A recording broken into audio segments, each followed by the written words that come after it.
During the 2020 election, Joe Biden said that President Trump was ignoring his own administration about climate. And science tells us that how we act or fail to act in the next 12 years will determine the very livability of our planet.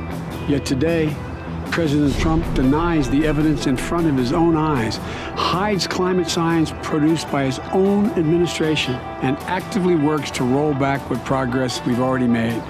Besides all the nonsense Biden said about climate, his claims about the Trump administration were equally as ridiculous. President Trump tried to install serious scientists to discuss climate, but Democrats wouldn't let him.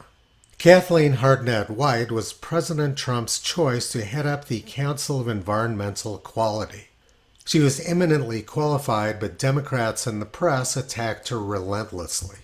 Democrats in the Senate refused to vote on her nomination, and eventually President Trump had to pull it. Similar story with David Legates. The press attacked him relentlessly for telling the truth about climate. And the press listed all sorts of fake statistics as justification for their attacks. So far in 2020, NOAA recorded the nation's hottest summer on record, the second lowest Arctic sea ice minimum, and the greatest number of hurricanes hitting the U.S. But the reality is that there's more sea ice now than there was 15 years ago when Al Gore won the Nobel Prize. There's been no trend in U.S. hurricane landfalls.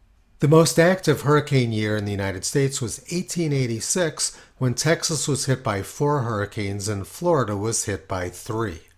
This graph from Oxford University doesn't include 2020, but there were fewer hurricane landfalls in the United States in 2020 than there were in 1886.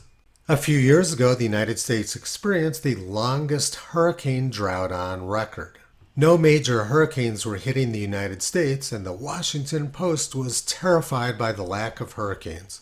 As far as U.S. temperatures during the summer of 2020, they were just slightly above average, and about 3 degrees cooler than 1936. The percent of summer days above 90 degrees Fahrenheit was actually below average during the summer of 2020. The powers that be in Washington also made it impossible for Dr. Will Happer to do his job as the president's advisor. All 3 of the people I mentioned in this video were far more qualified than the political hacks currently running the climate scam in Washington. The reality is that the climate industrial complex in Washington, D.C. is run by entrenched people who've been there for a long time. Like everything else in his campaign ad, Biden's claims about President Trump were complete nonsense. Toto's been pulling back the curtain on this massive fraud for more than 14 years. You can visit him, Kyrie Caesar, Toki and Upla on the web at realclimatescience.com.